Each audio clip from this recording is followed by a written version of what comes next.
Did the world just misunderstand one of the most emotionally sincere moments ever delivered by Jungkook during a global broadcast, turning what may have been a heartfelt message into a storm of confusion, controversy, and unintended emotional distance between BTS and their devoted army?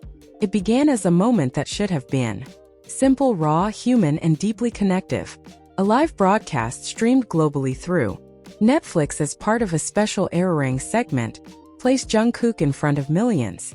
There were no scripted lines, no rehearsed cues to filter emotion, just a microphone, a camera, and a young artist whose journey has always been intertwined with the voices of fans around the world.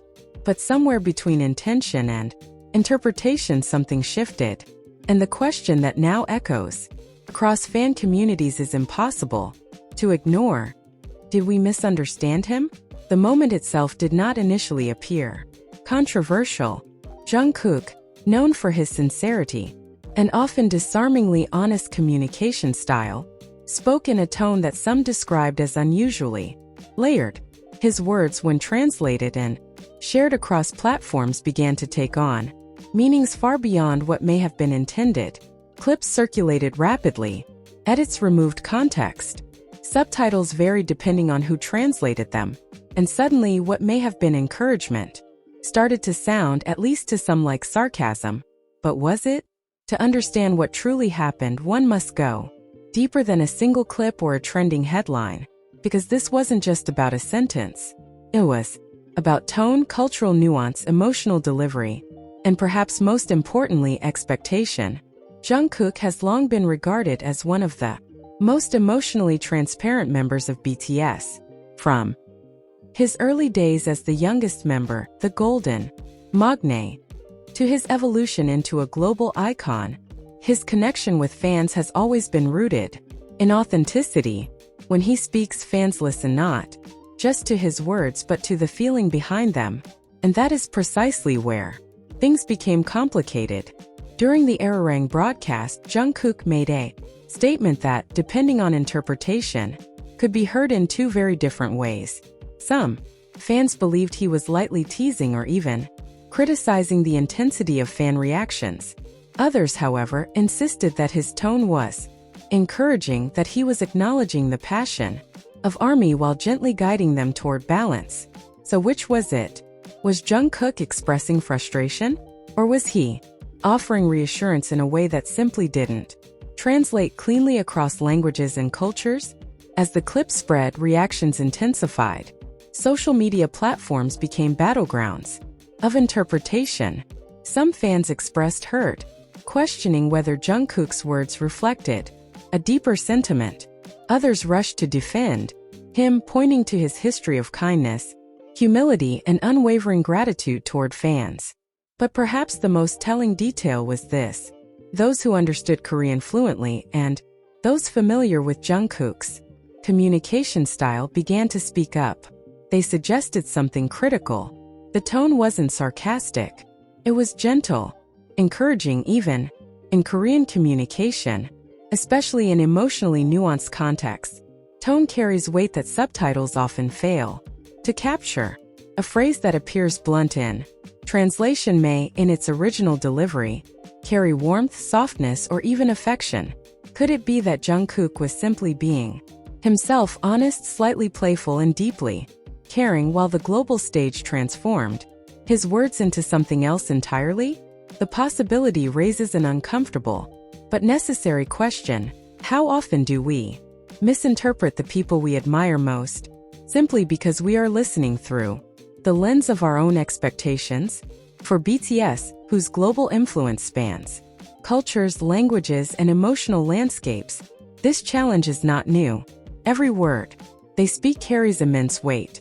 Every gesture is analyzed, replayed, and sometimes dissected beyond recognition. But this incident feels different, because at its core, it is not about controversy. It is about misunderstanding. And misunderstanding, especially between artists and their fans, can feel deeply personal. In the days following the broadcast, subtle shifts began to emerge. Fans revisited the original footage. Longer clips surfaced, providing more context. Linguistic analyses appeared, breaking down not just the words Jungkook used, but how he used them, the pauses, the inflections, the slight smile that accompanied certain phrases. And slowly, a new narrative began to take shape. What if Jungkook wasn't criticizing fans? What if he was encouraging them to stay strong, to remain passionate, to not lose themselves in the overwhelming intensity of global fandom culture? Those who support this interpretation point to Jungkook's past behavior. Time and time again, he has expressed gratitude toward ARMY. He has spoken about how their support fuels him, how their presence gives meaning to his work. Would someone with such a history suddenly shift into sarcasm on a live global broadcast? Seems unlikely.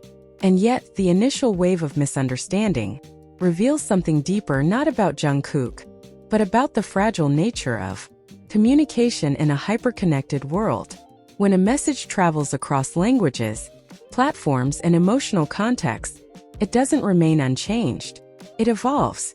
It fragments, becomes something new, shaped as much by the audience as by the speaker. This is the paradox of global fame. The more people you reach, the more likely you are to be misunderstood. For BTS, this paradox has always existed. Beneath the surface, their success is built on connection, on the ability to speak to millions in a way that feels personal. But connection at that scale inevitably invites distortion. And perhaps this moment, as unexpected and emotionally charged as it was, serves as a reminder. But what about Jungkook himself? How did he feel as the interpretations unfolded? While he has not issued a direct clarification regarding the specific controversy, those close to the situation suggest that he remains deeply aware of how his words are received. His silence in this context may not be avoidance but reflection, because sometimes responding directly can amplify misunderstanding rather than resolve it. Instead, Jungkook has continued to communicate in the way he always has, through sincerity, through music, and through moments of quiet honesty that fans have come to recognize. And perhaps that is the most telling response of all. Because if his intention had truly been sarcastic or dismissive, would his behavior afterward remain so consistent with warmth and appreciation? Or would there be signs of distance? So far, there are none. In fact, many fans now believe that this incident has brought them closer to understanding Jungkook, not as an untouchable global star, but as a human being navigating the complexities of communication on an unprecedented scale. And maybe that is where the real story lies. Not in what was said, but in what was felt. Because at the end of the day, Jungkook's message, however it was initially interpreted, has sparked something powerful: reflection. Reflection on how we listen. Reflection on how we interpret.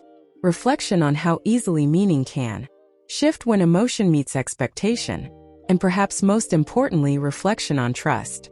Do we trust the artists we have supported for years? Do we believe in their intentions, even when their words are momentarily unclear? Or do we allow a single moment stripped of context to reshape our perception? These are not easy questions, but they are necessary ones.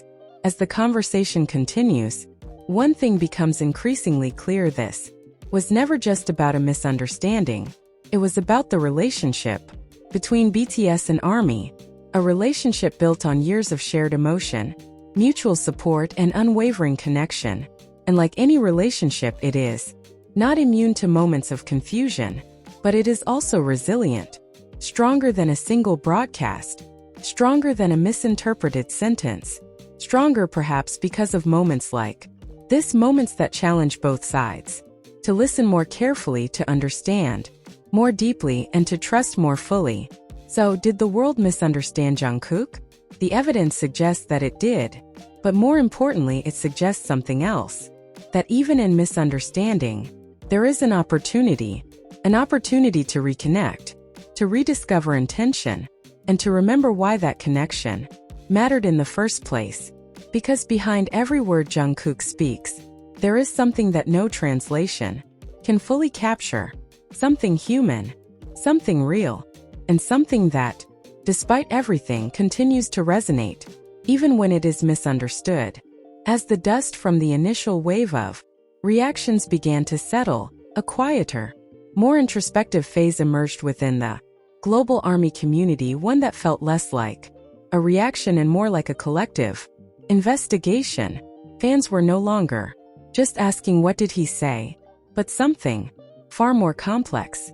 What did he truly mean? And perhaps even more importantly, why did it feel different this time?